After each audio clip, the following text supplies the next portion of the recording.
Yeah, we're live.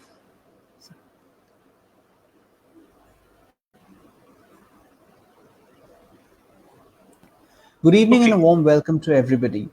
I'm Shagnik and I will be your host today on our latest voyage.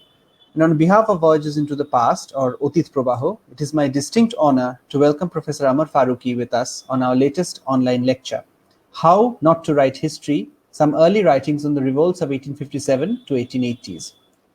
For most of us, Professor Farooqui needs no formal introduction. However, for our general audience, Dr. Amar Farooqui is professor at the Department of History, University of Delhi. He has also taught history at Hansraj College, Delhi, and has been a fellow of the Nehru Memorial Museum and Library of New Delhi. His publications include Early Social Formations in 2002, Opium City in 2006, Sindias and the Raj in 2011, Zafar and the Raj, Anglo-Mughal Delhi in 2013, and The Establishment of British Rule 1757 to 1813 in 2014. We consider it our privilege to have him on our little initiative this evening. And so, without any further delay, I will now invite Professor Farooqui to speak on today's most interesting theme. Over to you, Professor Farooqui. Thank you so much, Sagnik. I'm grateful to the Voyages into the Past team for giving me the opportunity to share this platform and say something about a theme which has been written about so extensively, and at the undergraduate, postgraduate level, this is something which is considered to be rather a boring topic and something rather old-fashioned. And I'm sure that over the years, students of history have, and those who've studied history at the class 12 level in school have had to answer questions on things like causes and or nature or effects of the revolt of 1857. Now, even today, when although this is not really a topic which interests students very much, particularly at the postgraduate level. If there are optional papers, I don't think they are particularly keen on taking these. Paper which has something to do with 1857. But I'm sure that teachers have, for decades, been receiving more or less similar answers to questions on causes of the revolt or the nature of the revolt or the character of the revolt. Recycling of the same names, beginning with people like Charles Ball or Rees or and of course K.N. Mallison, Rice Holmes, Innes, or what is or Forrest for the late 19th century. And I've found that I mean, one realizes that these are answers which have just sort of one or two sentences quoted from these writings without any context, without often any chronological order also. So Surendranath Sen's name might be mentioned before some author of the late 19th century. So there's also no sense of a chronology or historiography or when these writings were written or what the ideological position of these writers might be. So two names which often appear in some of these sort of recycled answers would place Disraeli's remarks on 1857 together with with some statement from Marx or perhaps Engels, relating to the revolt in 1857, without realizing that Disraeli and Marx represented two diametrically opposite ideological positions. And moreover, Disraeli was not really writing a history of the revolt. He was making a speech in Parliament in July 1857, trying to criticize the policies of the Palmerston government, which had led, according to the Tories, to the kind of problems that underlay the revolt. On the other hand, the history writing on the revolt, despite the fact that there's such a huge amount of published material, the published material is really vast, and yet one is compelled to say that to a large extent the historiography on the revolt remains underdeveloped. Partly due to the stifling impact of colonial historiography and the politics of writing or not writing this history. The colonial narrative was more or less well established by the 1880s, hence the date for this talk. And I'll be talking about a few writings which I think are illustrative of the kind of writing which colonial historiography represented.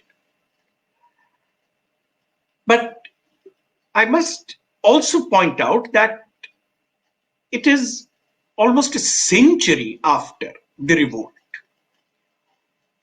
or if you prefer, more than 70 or 80 years after the colonial narrative had been established and become dominant, that serious historical scholarship on the revolt began to be undertaken. 1857 was a particularly productive year, mainly because it marked the centenary year of the revolt, and there were important works which were published, scholarly works by professional historians based in academic institutions. Surendranath Sen, S.B. Chaudhary, to name two very well-known works. And Shashi Bhushan Chaudhary's work, in fact, marked an important historiographical shift. I will not be talking about Shashi Bhushan Chaudhary's work, important as it is.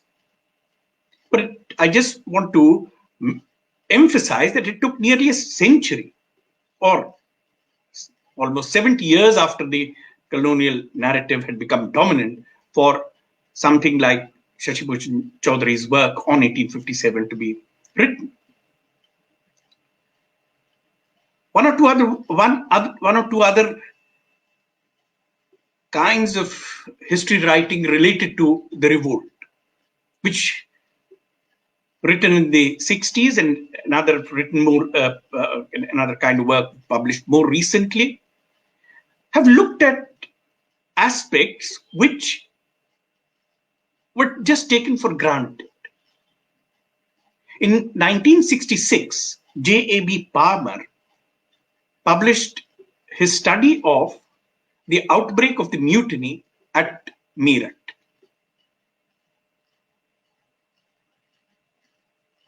This work is important because it actually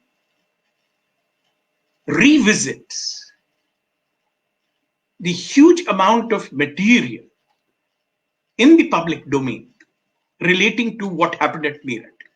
So it is very well known that, to all those who have some familiarity with 1857, that the outbreak, the mutiny began with a mutiny in the Bengal army in the Meerut cantonment, and there's a huge amount of material on that. Yet, what Palmer really did was to focus on the events of the 10th of May at Meerut, particularly he was able to identify the timing when the uprising began, or those incidents which led to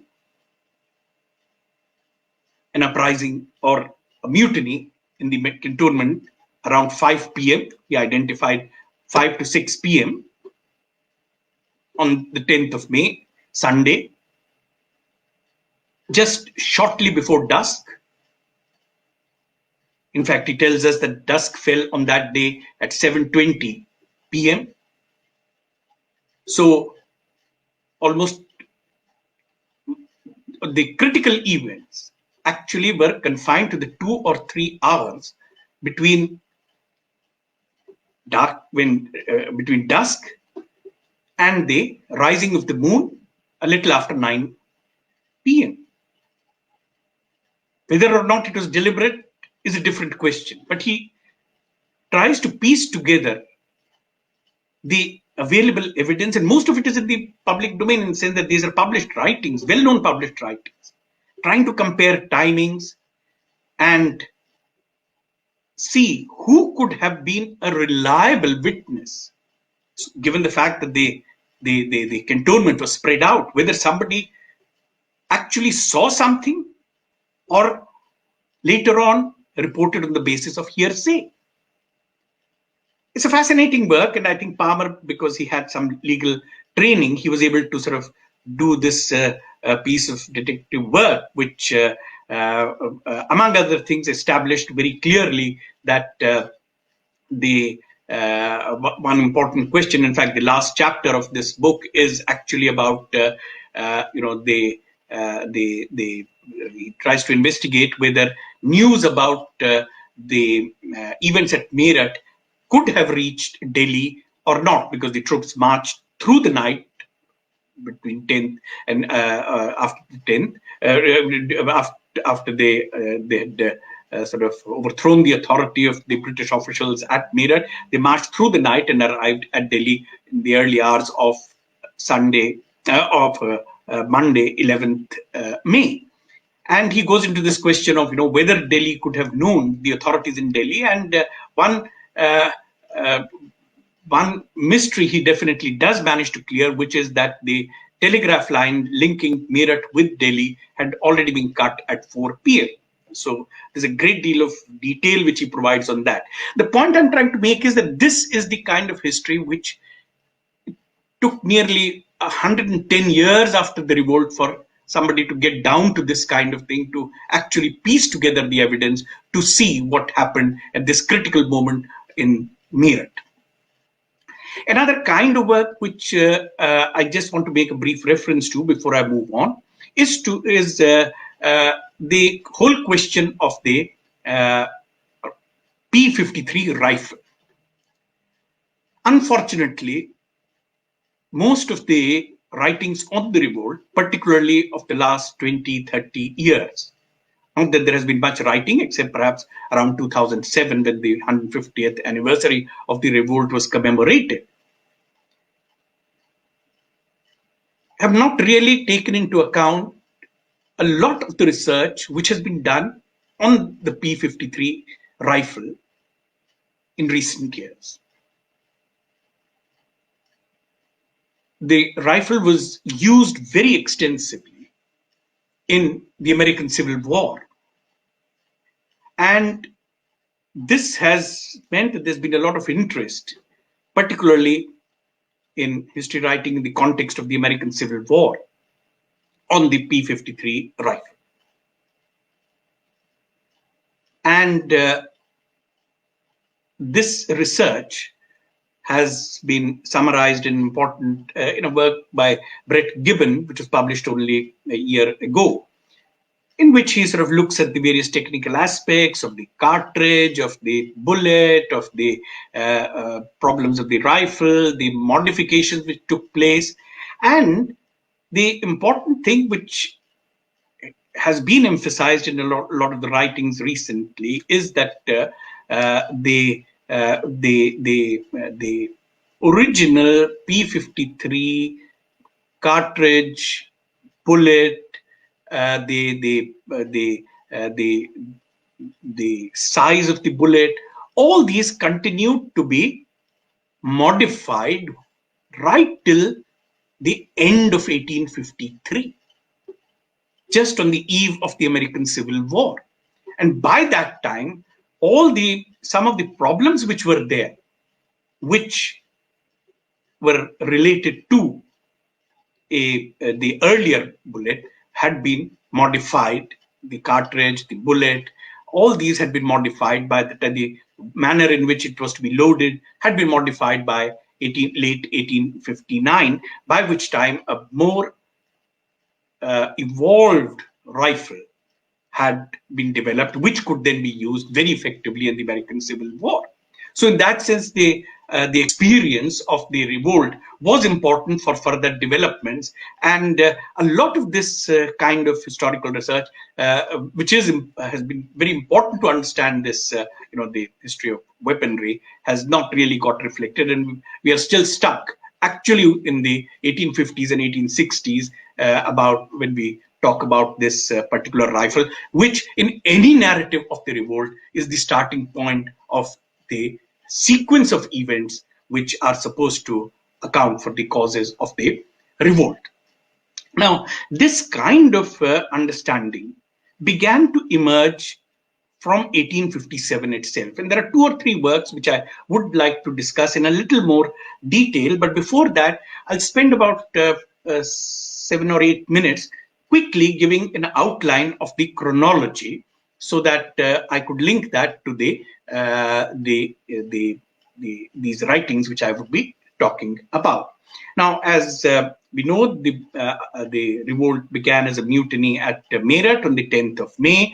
The soldiers marched to, the Sipahis marched to Delhi, took over Delhi. The British administration collapsed, and Delhi was under the control of the rebels for 4 months and was recaptured then in September, in the middle of September 1857. Meanwhile, the mutiny had spread to other cantonments in the Ganga Jamna Doab, in the northwest, what were the northwestern provinces, and in important cantonments in northern India, particularly the cantonment of Kanpur, just on the outskirts of the truncated kingdom of what was the truncated kingdom of Awadh when it was annexed in 1856, but subsequently became the Chief Commissioner's administrative unit of Awadh.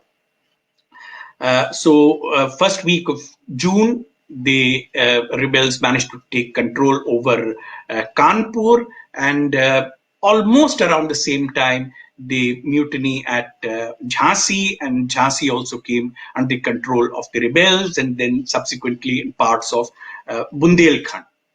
Now, the British authorities, it took them some time to mobilize forces to recapture those areas which had been liberated by the rebels, what one might call the liberated zone of parts of the Ganga Jamna Doab, eastern India, central India, and it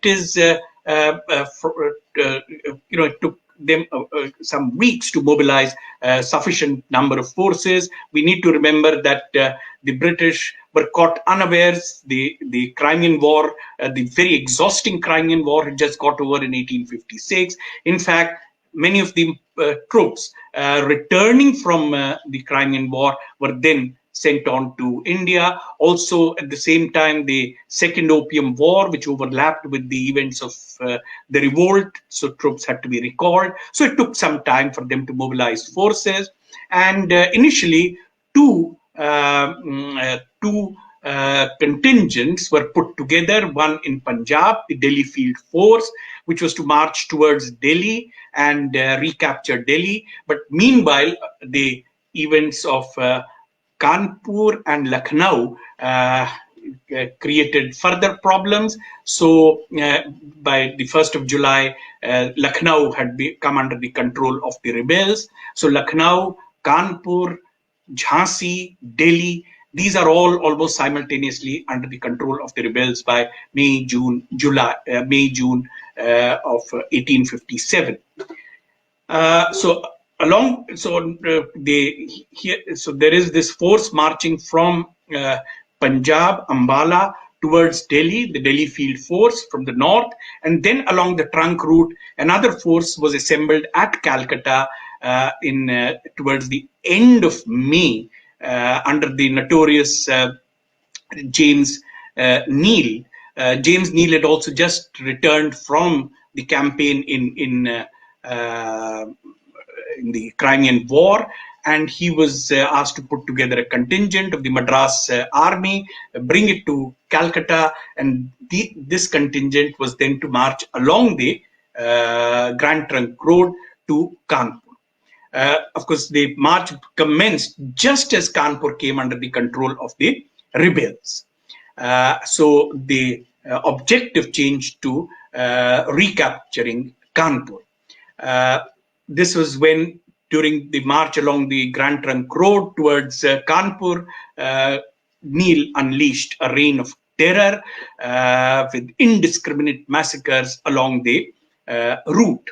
Now, at Allahabad, he was superseded by Henry Havelock, who then took command of the contingent, which then eventually, by the middle of July, recaptured Kanpur. And then Kanpur became the base for operations which would lead to the recapture of Lucknow, which something that dragged on for several months till March 1858. Meanwhile, towards the end of 1857, the campaign for the recapture of Lucknow was placed under the command of Colin Campbell, who was to play an important role. Colin Campbell also had been in Crimea. He was then asked to take command of this contingent stationed in Kanpur, which was attempting to recapture Lucknow. So the subsequent campaign is under Colin Campbell. After the recapture of Delhi, September 1857, there is a kind of stalemate.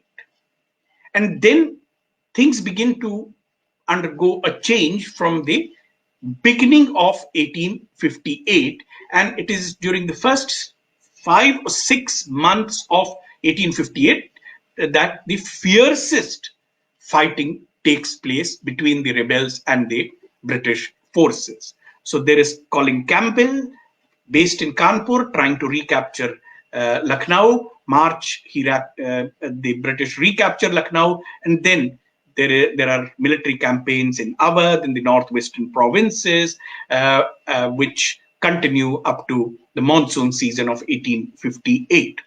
I might also mention that the Western Bihar was a major center of resistance, where the legendary Kumar Singh was leading the anti-colonial struggle, and he was then, after his death in April 1858, his brother Amar Singh continued the struggle right till the end of 1858. But the main focus from around March is to bring Awadh and the northwestern provinces under control, and then subsequently to bring parts of Western Bihar, which held out under control, under British control. In central India,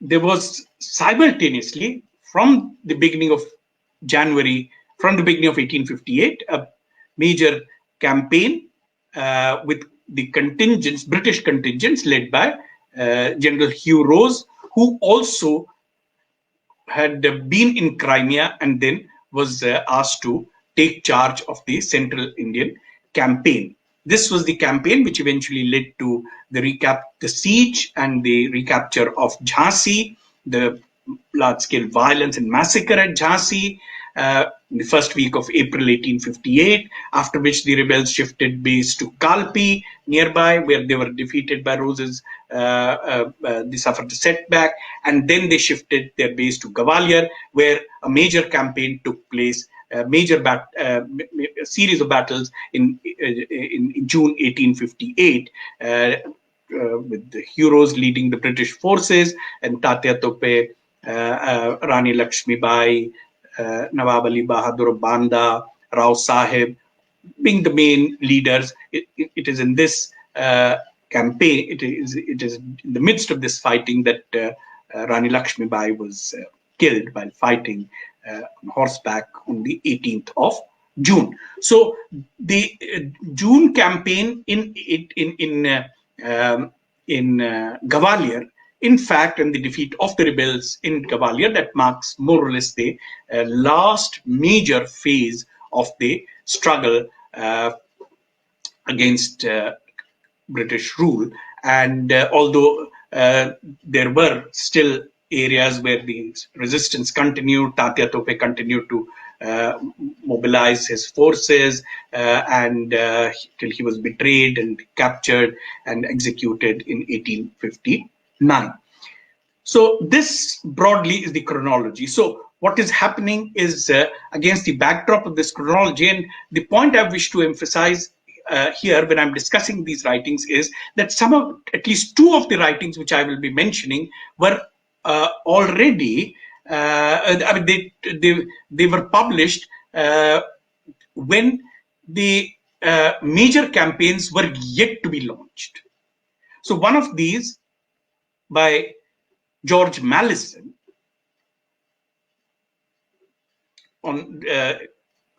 which was in the form of a pamphlet entitled The Mutiny in the Bengal Army, was published anonymously. I'll have a little more to say about Mallison, but his pamphlet was published anonymously in the last quarter of 1857, when the major campaigns had yet to begin. Of course, Delhi had been recaptured, but the major campaigns had yet to begin. But this influenced the thinking about the revolt, and it was reflected in the way in which this pamphlet, which actually came to be known as the Red Pamphlet, this was quoted so extensively in subsequent writings, and many of the ideas of Mallison were subsequently recycled. I'll come back to Mallison and who Mallison was, but before that, there is another work which I wish to mention, which the first volume of which actually came out in 1857 itself. This is a massive volume authored by someone called Charles Ball. The first volume was published in 57, and then another, this came out as a kind of serial, which eventually went on being published in 1858. Subsequently, for purposes in libraries, these were put together in two volumes. These are voluminous. These two volumes these are big volumes, large size volumes of more than 600 pages each. Between them, they are about 1400 pages, the two volumes. These days, if you were to order these through one of those book auctioneers, they would charge you special rates for shipping, because these are really heavy volumes. Heavy also because of the large number of plates, a large number of illustrations which they contain, which are in fact some of the earliest illustrations that we have of the revolt. So illustrators sitting in England, imagining what was happening in India and illustrating the events of the revolt. Now, this again is a work which is often cited almost as a standard work. So Charles Ball's History of the Mutiny is often cited as an authoritative scholarly work. And you'll find references to it in such a large number of writings on the revolt. I think there are few writings on the revolt, few general histories of the revolt, which would not have referred to, which would not have cited Charles Ball. Now, the problem with this book, and one or two other books which I'll be mentioning, one of them being L.E.R. Rees, personal narrative of the siege at Lucknow, Rees, which is also very, very frequently cited. I mean, you'll be surprised if you do a Google search how many hits you would get if you do this combination of Rees and Mutiny, and still continues to be quoted in online kind of write-ups on the revolt. And this also, it would seem from the kind of the way it is quoted as though this is a very standard kind of historical account. And then there is another work which I want to mention, which is by T. Rice Holmes on the history of the Indian Mutiny. Apart from this, there are two more important works which I will be saying something about, which is the history of JWK and of George Mallison, whom we've already mentioned. Now, the problem with some of these writings, as for instance Mallison's Red Pamphlet, or Charles Ball's History of the Mutiny, voluminous as it is, profusely illustrated, or the oft-quoted work of L.R. Rees, is that these are not histories.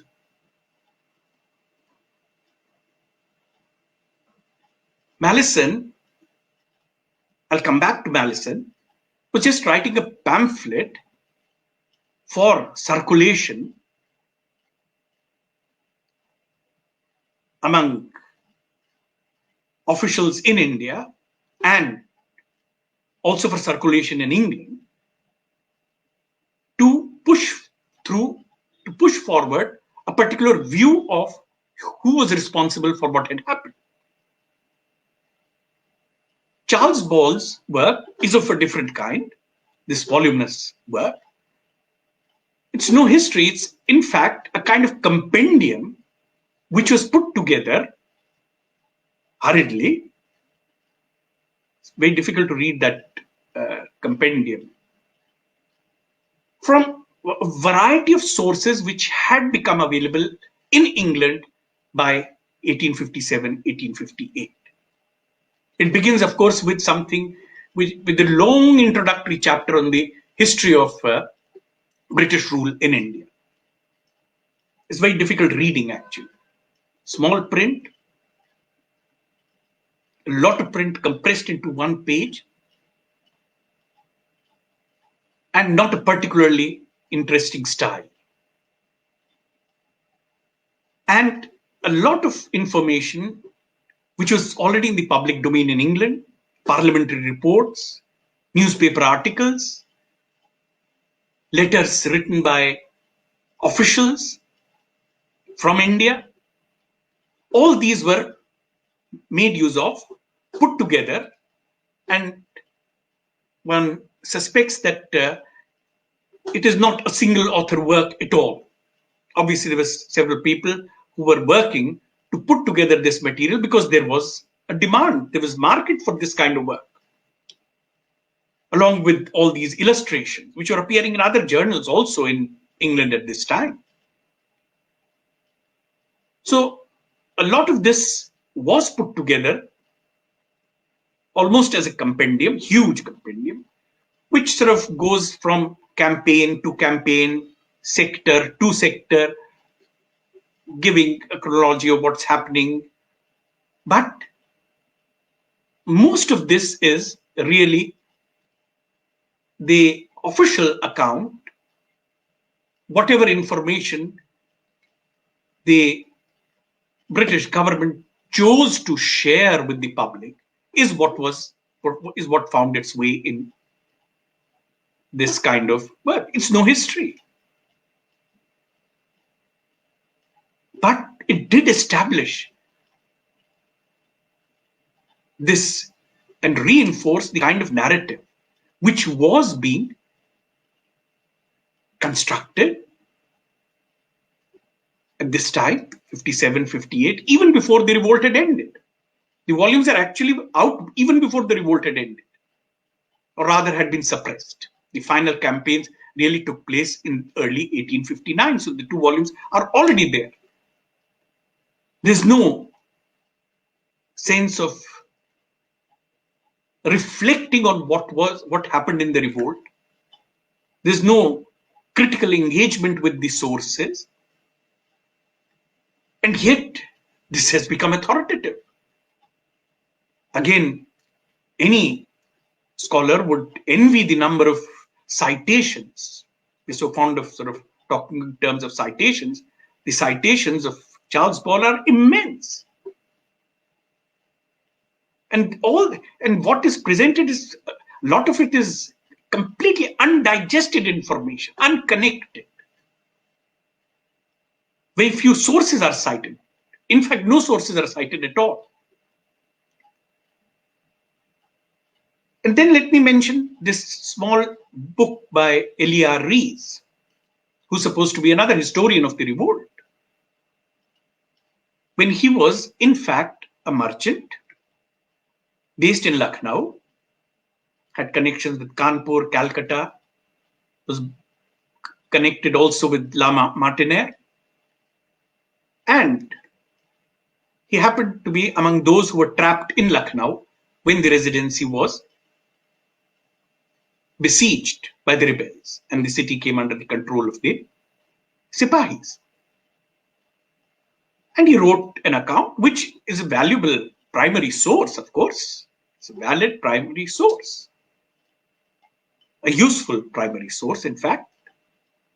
But to treat his statements, which you would find very easily as statements of a historian who is assessing the supposed nature of the revolt, that is a problem. And those are the kinds of works which often get quoted without any. The point that I was making initially also was that a lot of this is without any sense of context. And unfortunately, a lot of this continues to be recycled as notes, as tutorials, as assignments, as answers for a variety of purposes, apart from postgraduate or undergraduate courses. But apart from these, there are 2 historical accounts which I think I'll spend a little bit of time on, time remaining to me. And these are the histories of Kay and Malleson. They are in a slightly different category from the books which I have mentioned, and their influence was immense. In fact, J.W. Kay's History of the Sepoy War, the first volume of which was published in 1864, second in 1870, and third in 1876, did a lot to make the colonial narrative dominant. This, in fact, laid the foundations of colonial historiography. History of the Sepoy War. Kay had completed the 3rd volume and was engaged in writing a 4th volume to complete his account. Although we know that he kept on revising his plan as he went along, so we might, if he had lived, we might have had a 5th volume also. Kay passed away in 1876. So by the time he passed away, 3 volumes of his work had been published. History of the Sepoy War, W.H. Allen, London, Volume 1, 1864, Volume 2, 1870, and Volume 3, 1876.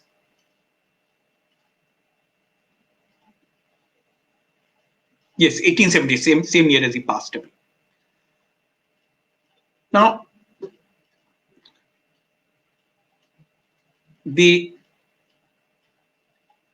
history remained unfinished. There were several things which he wanted to do, which he actually says in his preface to the 3rd volume, but he could not sort of take them up in that volume, so he left it for the 4th volume.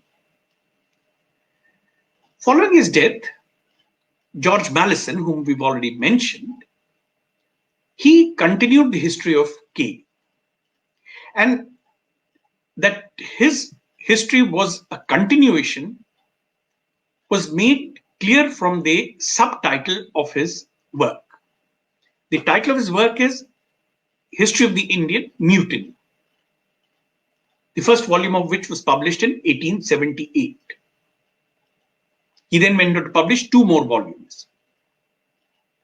But in each of these volumes, he has a subtitle which links his work directly with K's work. The subtitle is from the commencing from the end of the second volume of J.W.K's History of the Sepoy War. So he was continuing this history, but from the end of the second volume. And that is clarified in the preface to his first volume, in which he says that I chose to ignore the third volume of K. And then he goes on to specify that he was uncomfortable with the way in which K had dealt with certain events, so he chose to ignore them, the entire volume itself. Now, it seems that the publisher, W.H. Allen, who was the publisher of K's work, and who then published also the 3 volumes history of George Mallison, suggested the idea to Mallison that he should combine these volumes. Let me mention that Mallison produced 3 volumes, 3 separate volumes, one published in 78, the other in 79, the third in 80. And in each of these, he says, from the commencing from the end of the second volume of J.W.K. But these are 3 separate works. These are 2 separate works. The 3 volumes History of the Sepoy War, John K., and the 3 volumes of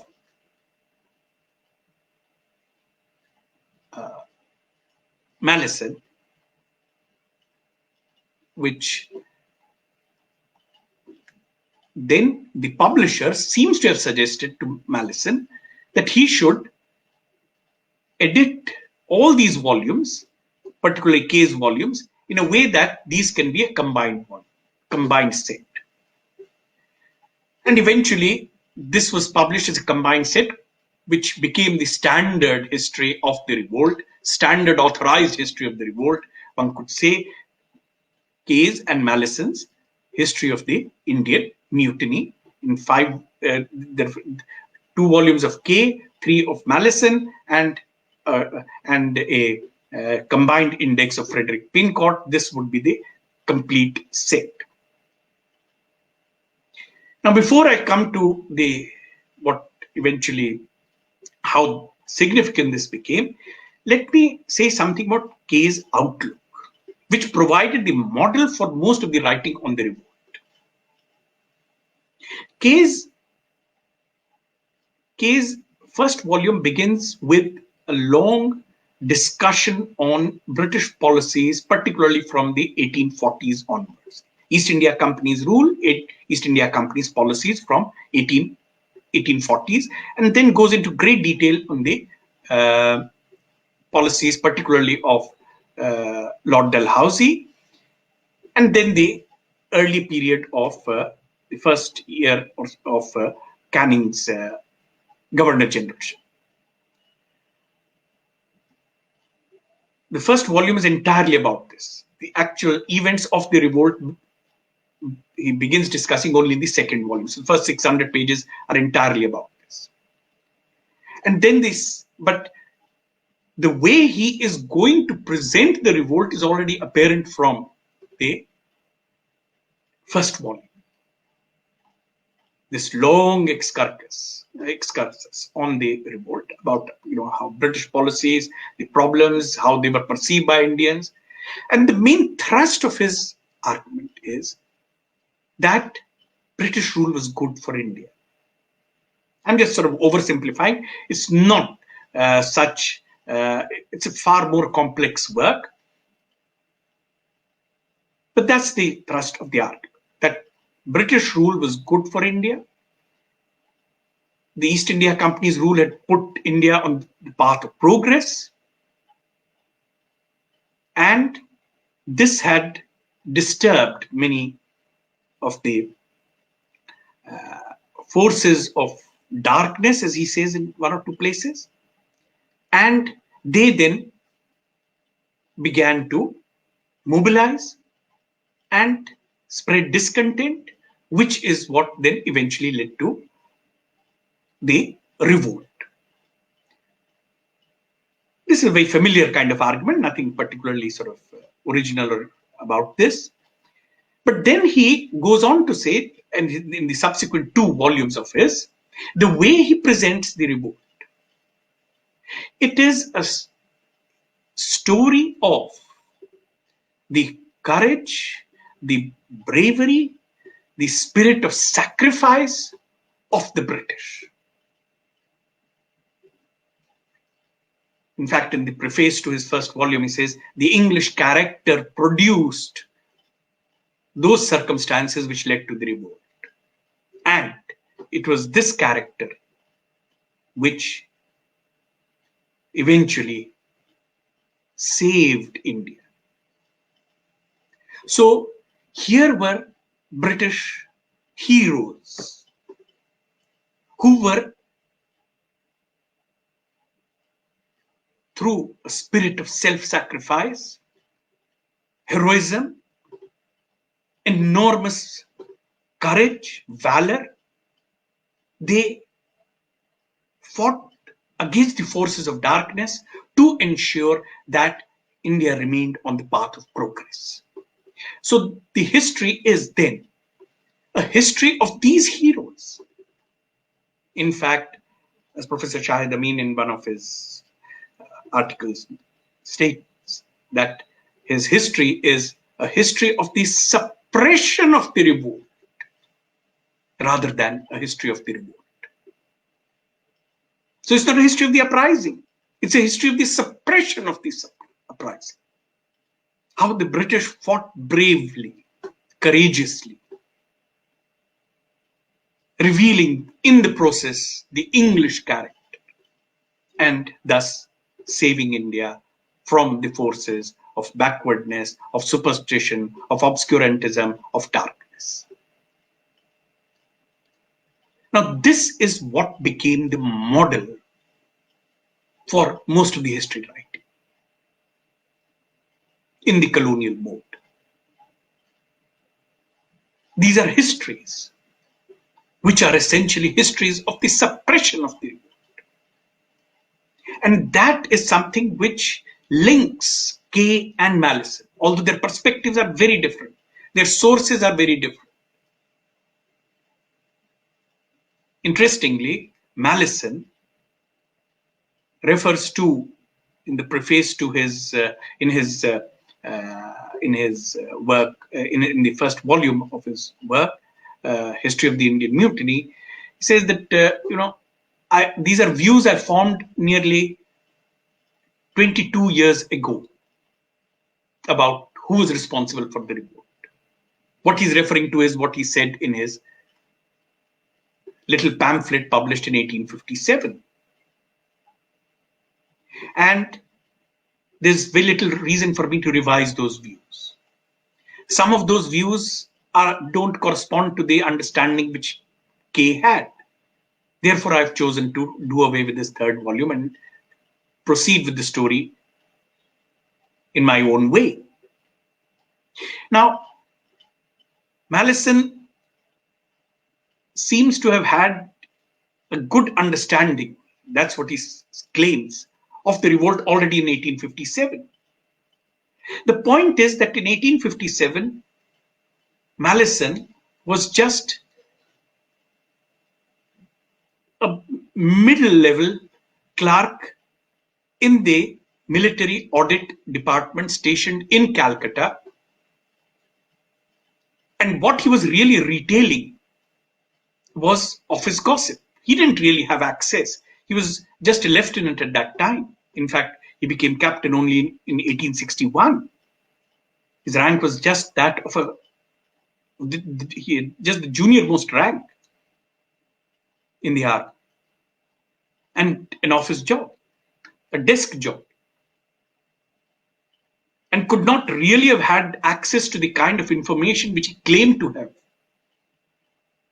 One can see, in fact, from the pamphlet that it's partly retailing office gossip and partly attempting to accuse some of the senior officials of the Governor General's Council for the mess that had been created. There's a politics to that, which I don't have the time to go into because the book is written anonymously, but it says by someone who served under Charles Napier, and it is dedicated to Lord Ellenborough, who had been Governor General 1842 to 44, and of whom the dispensation in Britain in 1857 was very, very critical. So there's politics to that, but more importantly, he didn't have access to any sources, which might have made him write a really serious account of what had happened. And a large part of what he actually says is really based on, obviously seems to be based on a lot of office gossip. On the other hand, K's credentials are somewhat better. Neither of them are academics, neither of them were professional historians, but K's credentials were certainly much better. He had already written a voluminous history of the First Afghan War, had established his reputation with that. And apart from that, he was a fairly high-ranking official in the East India Company's establishment in London. He initially started, he had a military career, became a journalist, went back to England. Then he joined the Home Service of the East India Company in 1856 and subsequently became a high-ranking official in the India office in the political and secret department, and actually had access to material which he could have used. Although he says in his history, in his book, that I have preferred not to use this material. I had access to it. I was given access to it. So that obviously this is a kind of semi-official history of the revolt. But he says that, well, I was given access to it. And I didn't use all this documentation. Rather, I preferred personal accounts, personal testimonies, personal conversation. My account is based on personal conversation, something which is reflected in his work also, because it is so focused on individuals and their individual acts of heroism, individual acts of bravery. So here is someone who has access to a lot of material. In fact, he thanks, his access is obvious from the fact that he thanks Charles Wood, Secretary of State at that time. And he says that, well, Charles Wood gave me access to this. This was the Palmerston Whig Peelite ministry, subsequently the Liberal ministry of Palmerston, and Charles Wood as Secretary of State, who gave him cases. Well, he gave me access to all this documentation, but I chose not to use it. I have only used it occasionally to verify certain dates and events and so on, but otherwise I've not really used this. I've not really used this documentation.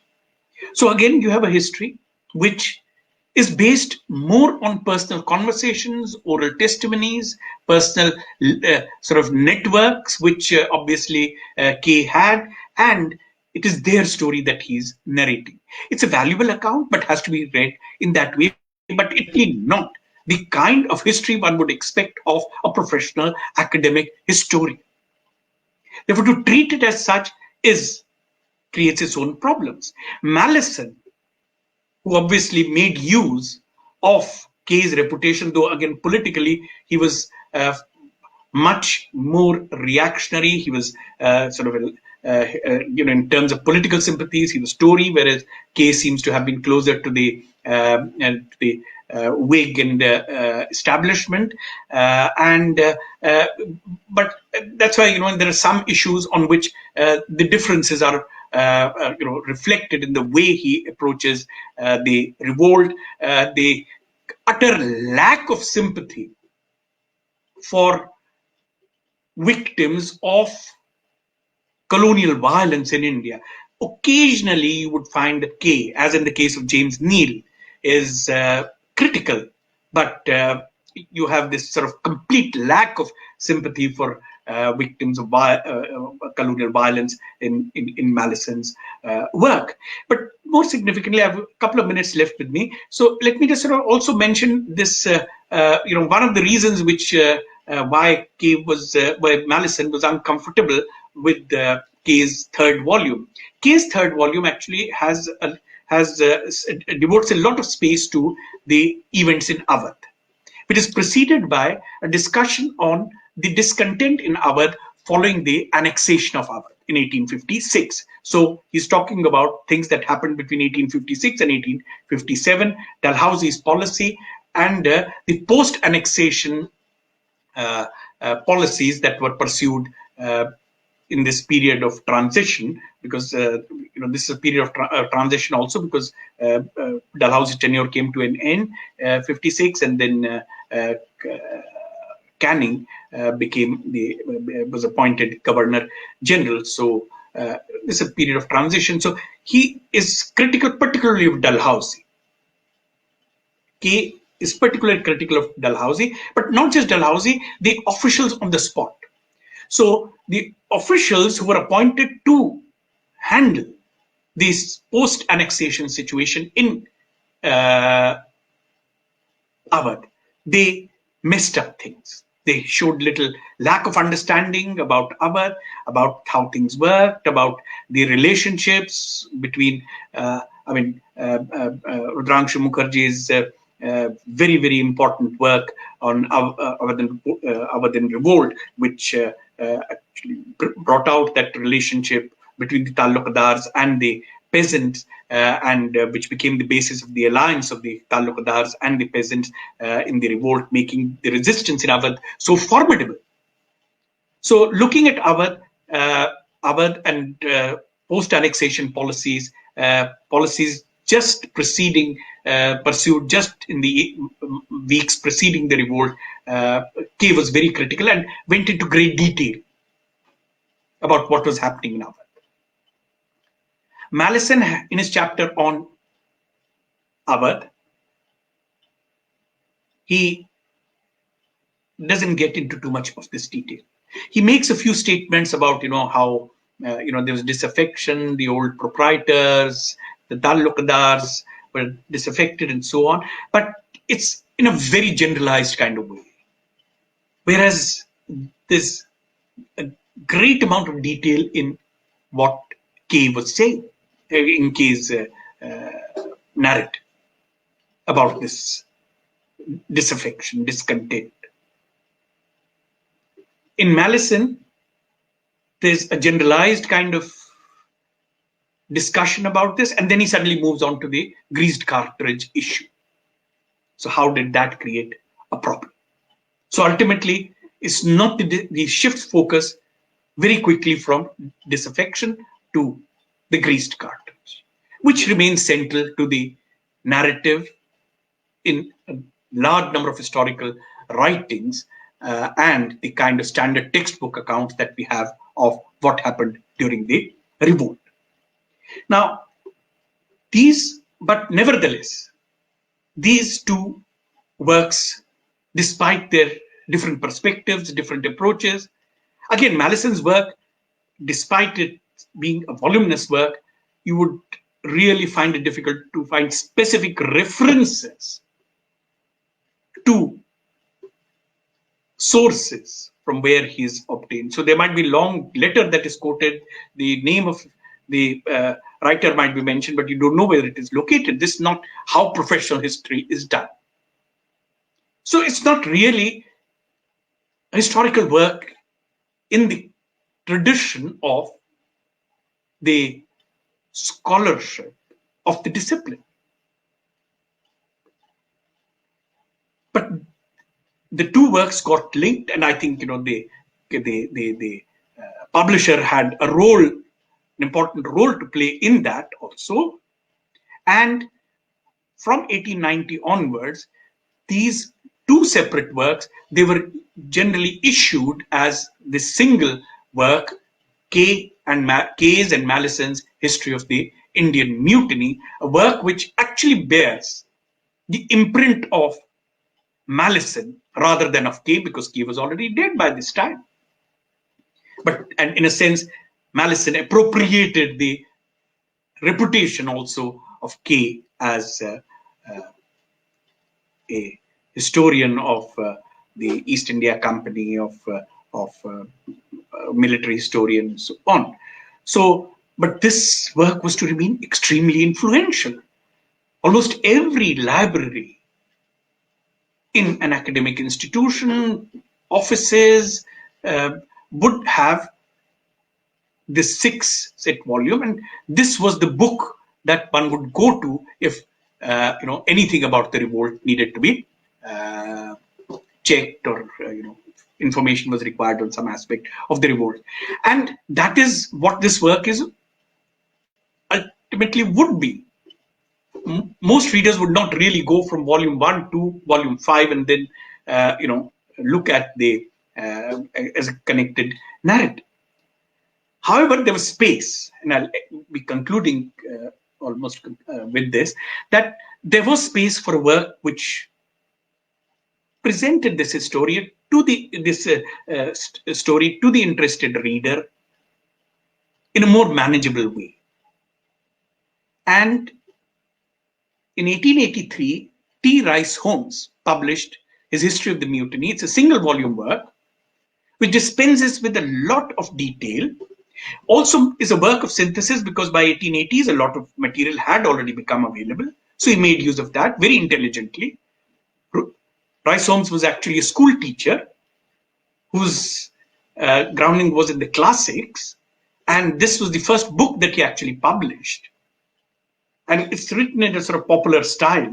It's a well-written book, but it carries forward the same kind of narrative which you already find in Kay and Mallison, which is already available in these two separate volumes before they've got combined, two separate works. And of course, a host of other writings. And Rice Holmes, again, represented, typified the kind of historical writing on the revolt, which would have a large popular readership, and where the colonial narrative would be reinforced yet further. Its popularity ensured, its readability ensured. Subsequently, he used to use his popularity to write books on on themes related to his own sort of specific area, which was classic. So he has quite a few books on ancient Rome or Roman Britain, which he published after the success of his book on the Indian Mutiny. The point at which I would like to end is by sort of emphasizing that these works had a debilitating impact on colonial history, on the writing of, on the historiography on the revolt. So when we talk about colonial historiography and its impact, it needs to be seen in the, with specific reference to certain writings which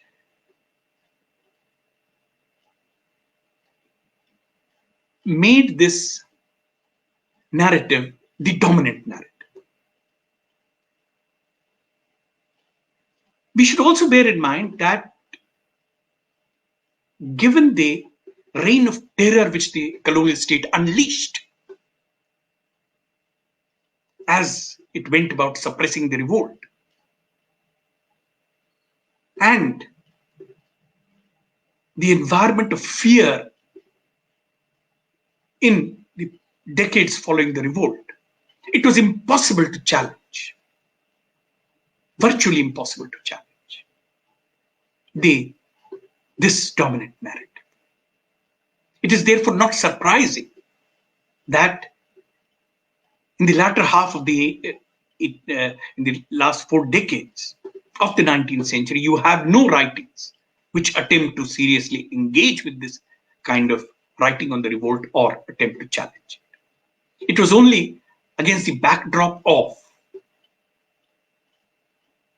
the growth of mature anti-colonial struggle, national liberation struggle, that such attempts could be made. But even then,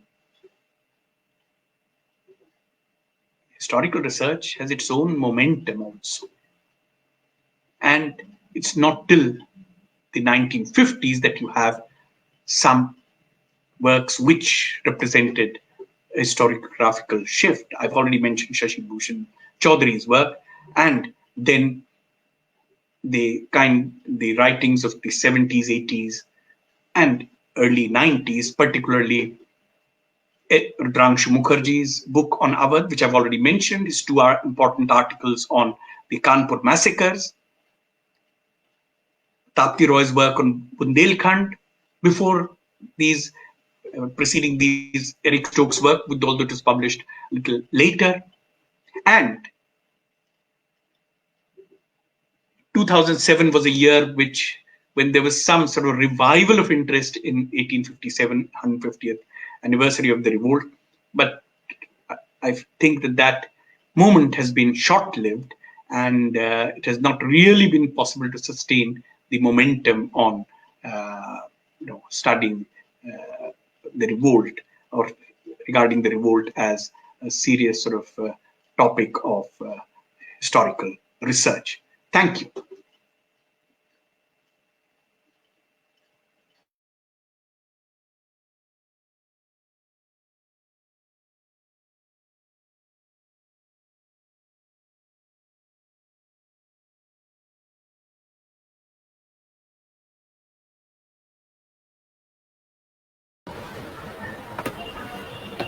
Thank you so much, Professor. Just a moment.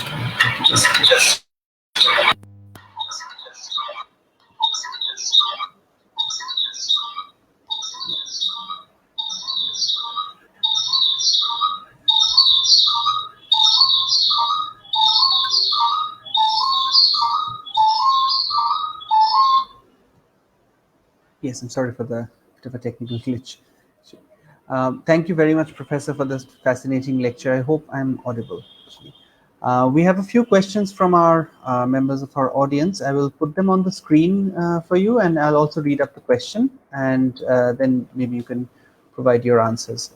So our first question is from Leher Zaidi. She asks, Sir, are there any good Indian sources on the siege, including our military leadership, namely beyond the well-known Zahid Dalvi and others?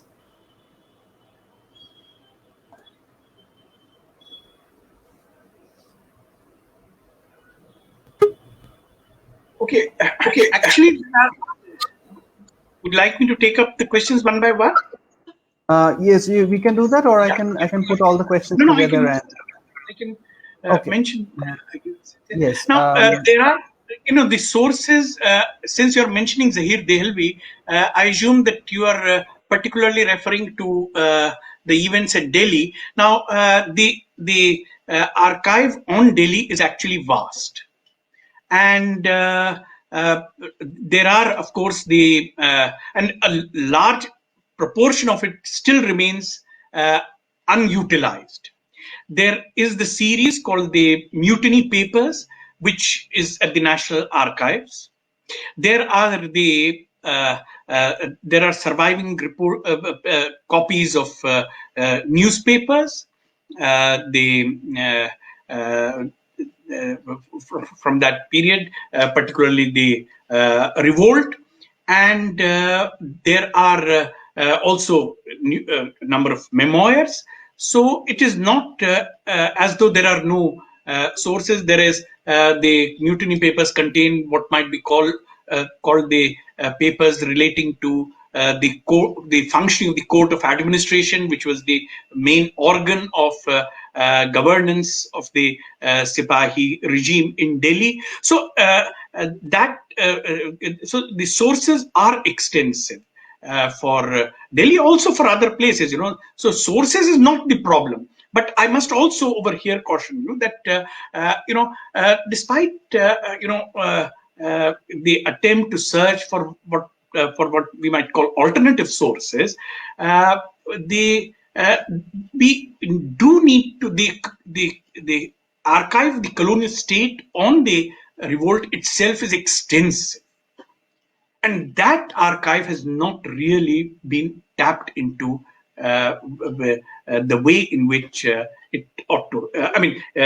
If there is some kind of interest in this theme, obviously, there's a lot of material in the colonial archive itself.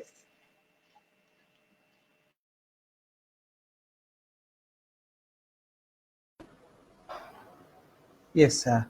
So our next question is from Shujata Chakraborty, and yes, her question is, good evening, sir. My question is, revolts that took place during the period 1857 to 1880. What changes in the writing style of colonial history were noticed during the period? What kind of information about rebellion was intact? Is there any evidence that the British destroyed this information?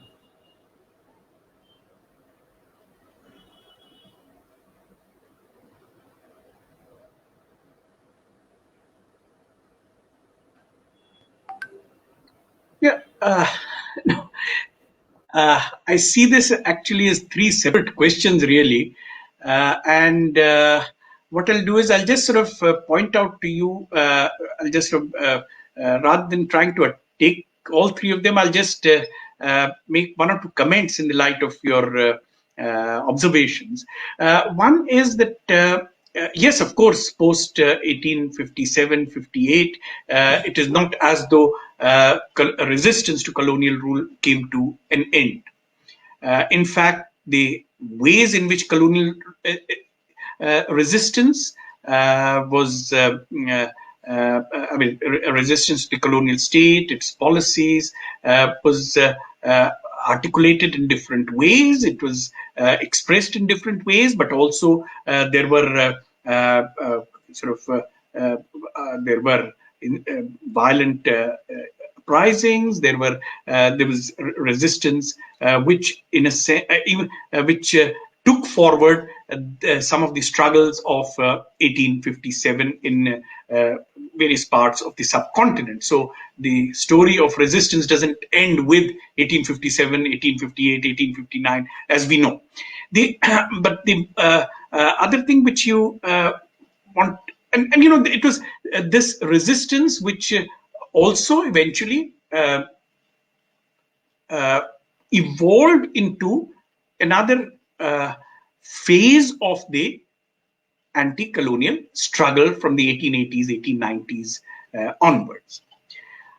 About history writing, the impact obviously of colonial historiography was enormous, and I think there's a huge scholarship which has looked at this, the impact of colonial historiography on history writing and history writing traditions in India. And unless one sort of if you were sort of to go into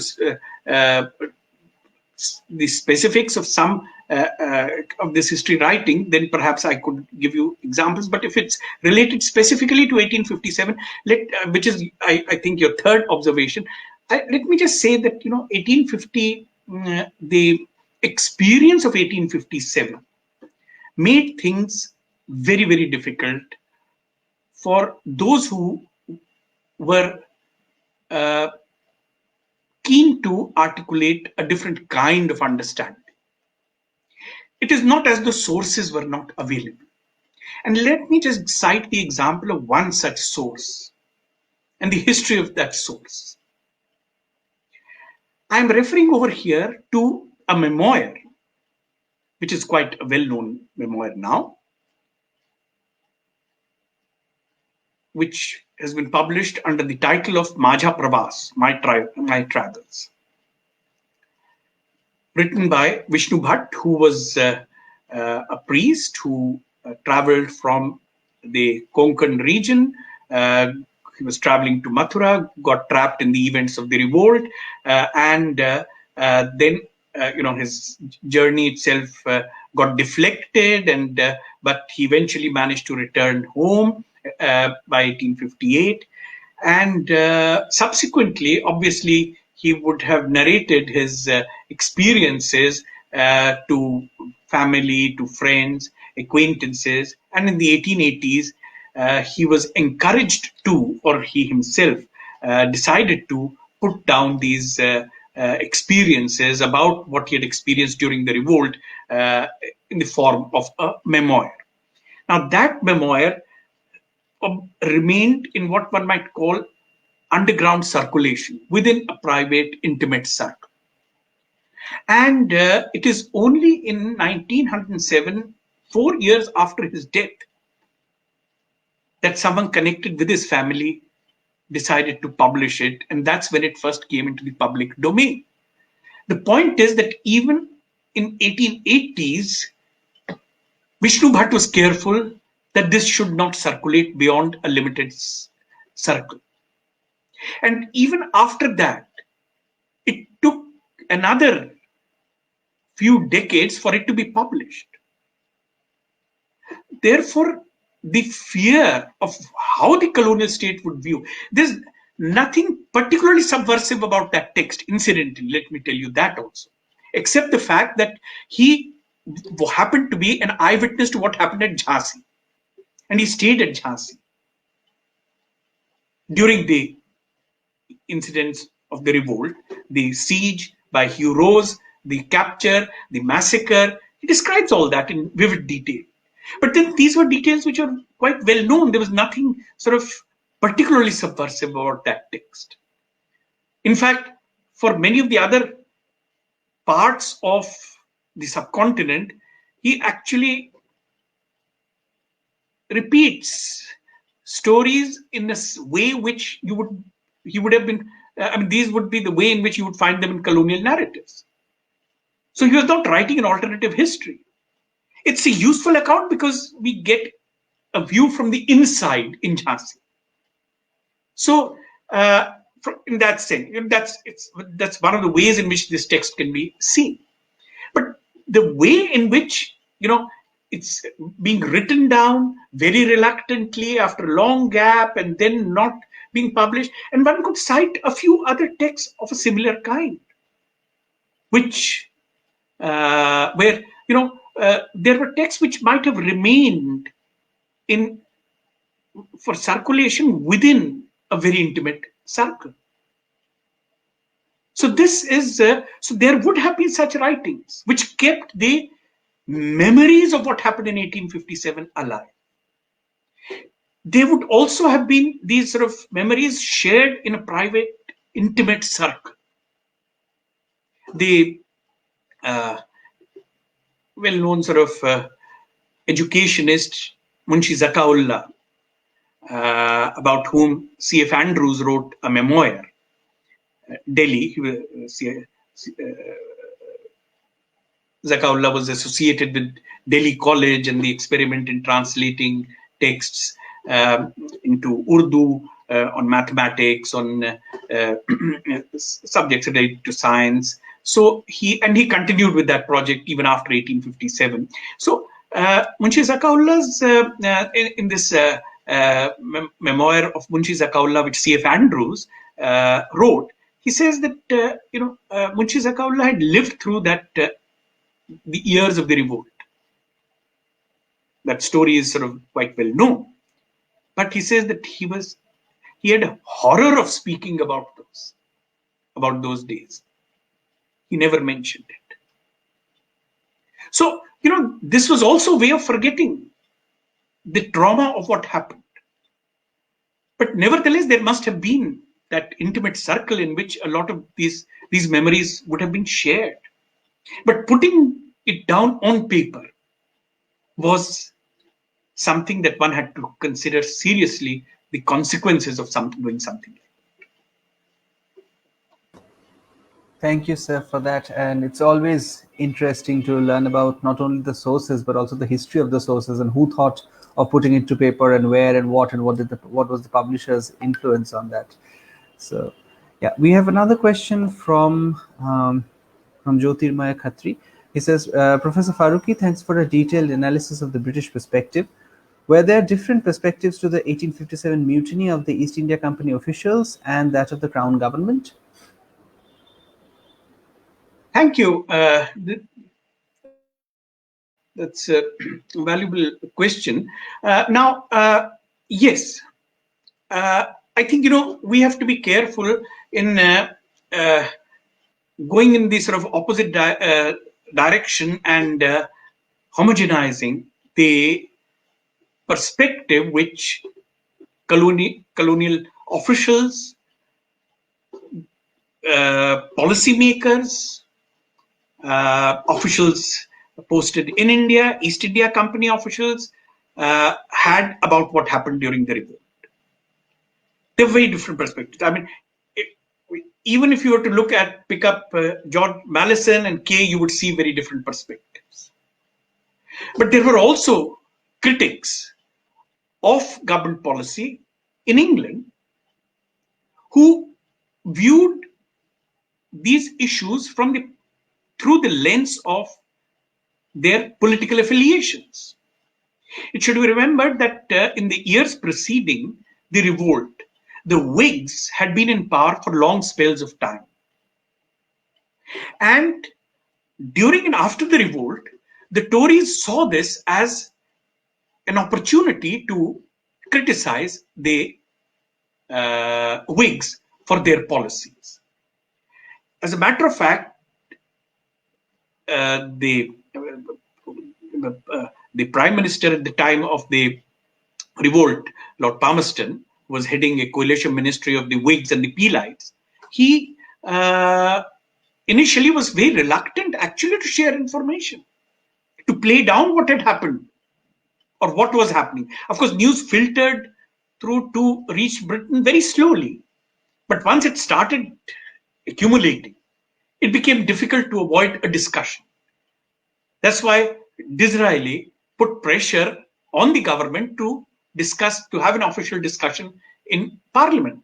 The speech which I referred to at the beginning was his speech from the opposition benches in the House of Commons.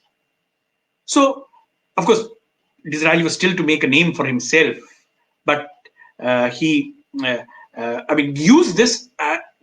This was an opportunity for him to criticize the policies being pursued by the Whigs, particularly Palmerston.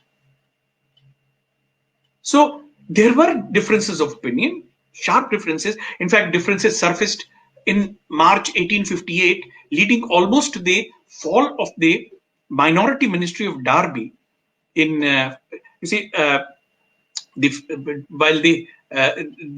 While Palmerston was in office from when the revolt broke out, his ministry, he had to resign in February 1858, which is when the major operations were being launched. So that is when there was a minority conservative ministry in power headed by Lord Derby, which sort of was in office while all these developments were taking place, the final operations, the transfer to the Crown, the 1858 Act in August. All this time they were in power. Now, in the Derby ministry, Lord Ellenborough was the president of the Board of Control. And in March 1858, when Lucknow had been recaptured, Canning issued a proclamation confiscating the estates of almost all the talukdars, which meant all the rebel talukdars.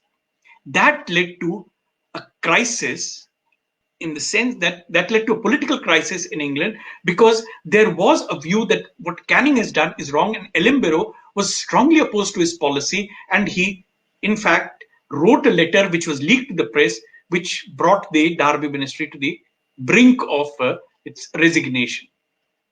So there were sharp differences. As I said, at one point of time it led to such a major crisis that the Darby ministry would have had to resign.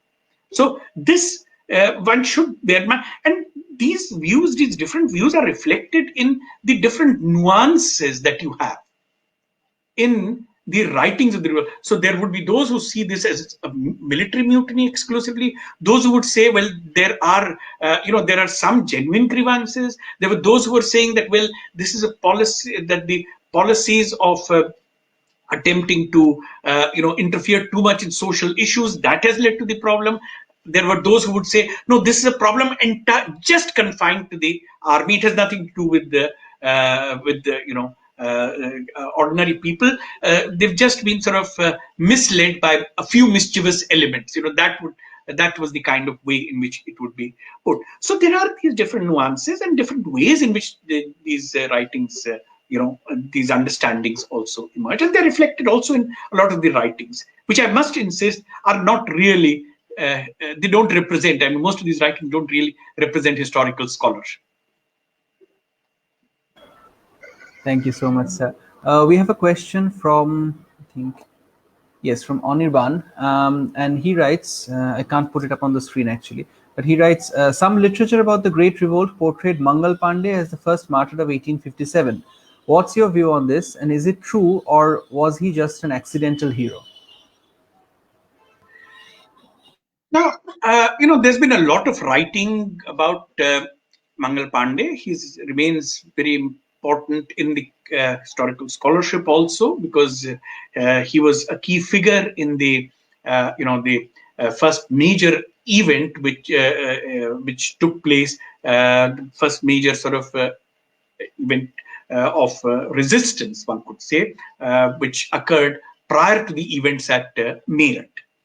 Now, I would, rather than use this term accidental hero, I think, it might be better to see him as a representative of a particular understanding of how soldiers of the Bengal army were treated. I mean, this is something which even colonial historiography has had to concede, that there was widespread disaffection in the Bengal army, in whatever way they try to explain.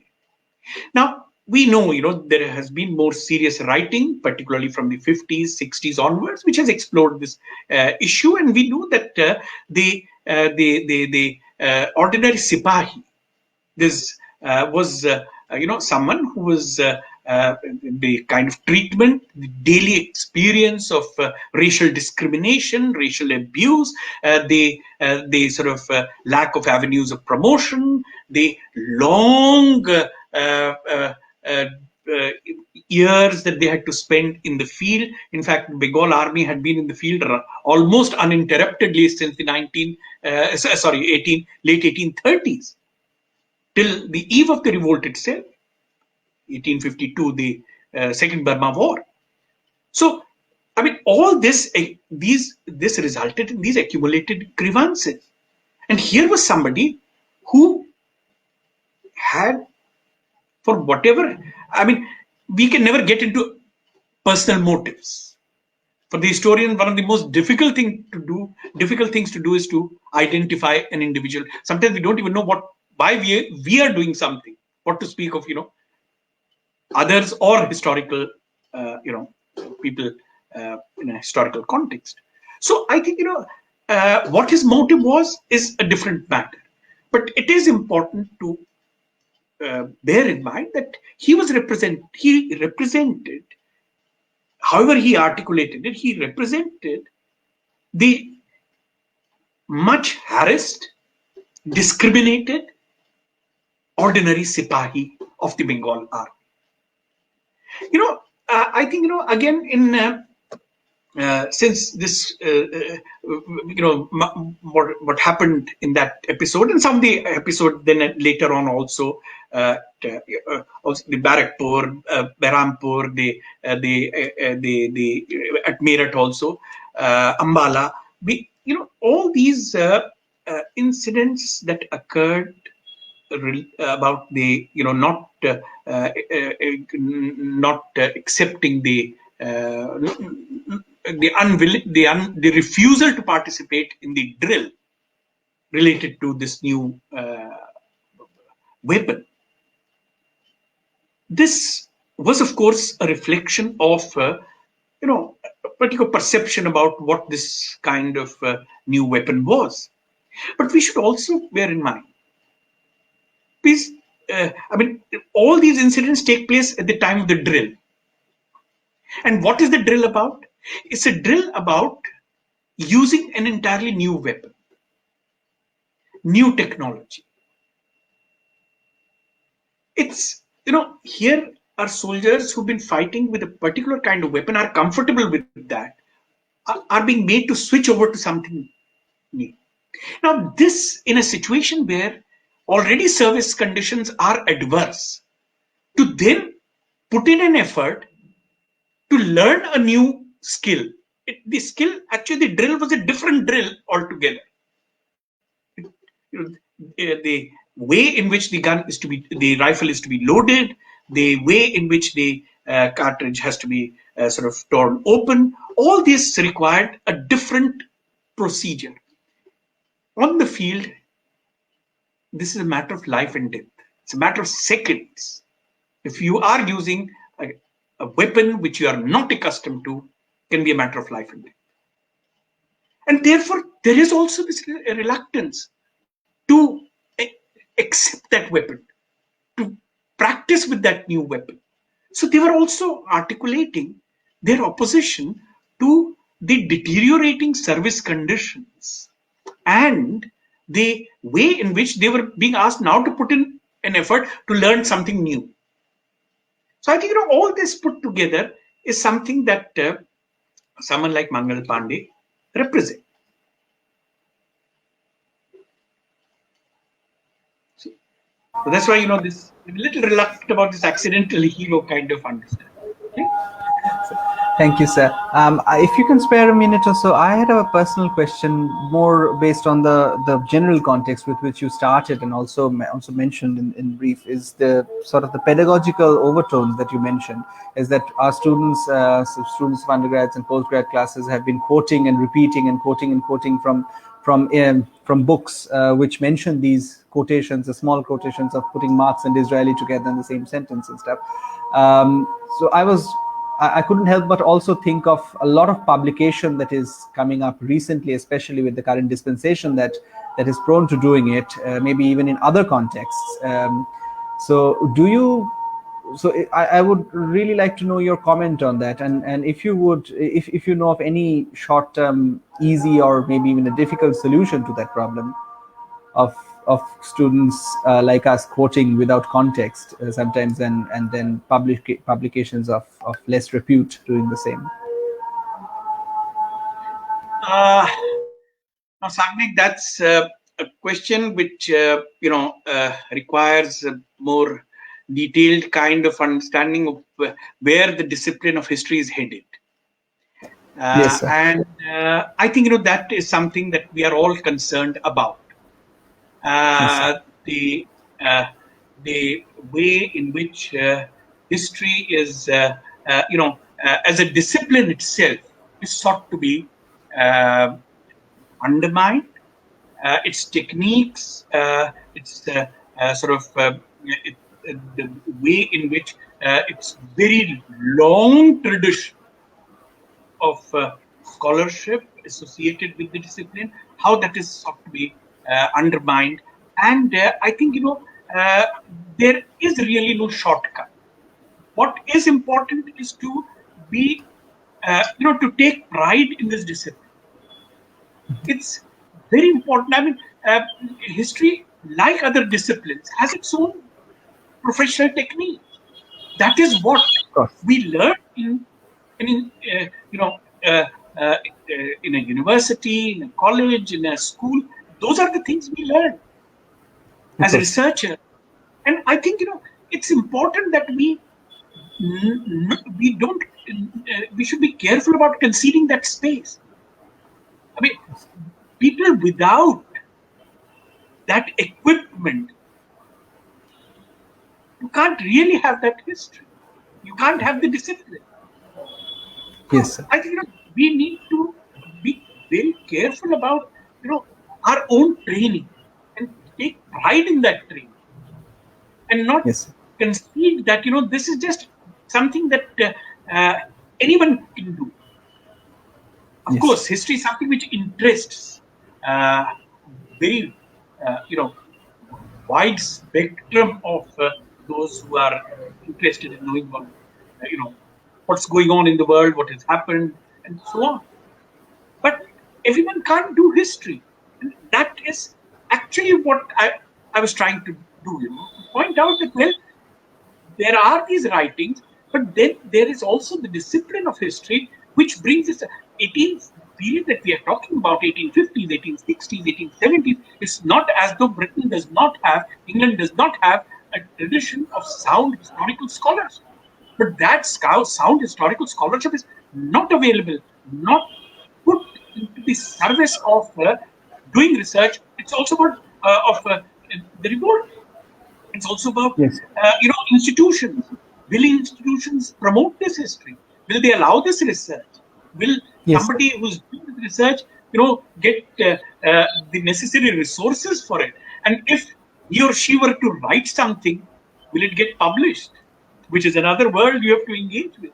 So I think, these are issues which we are all grappling with, and as we sort of con- continue to express our concerns about the direction in which the discipline is headed, it's very important to stress the importance of the the professional techniques, the equipment of the historian's craft. Yeah. Thank you very much, sir.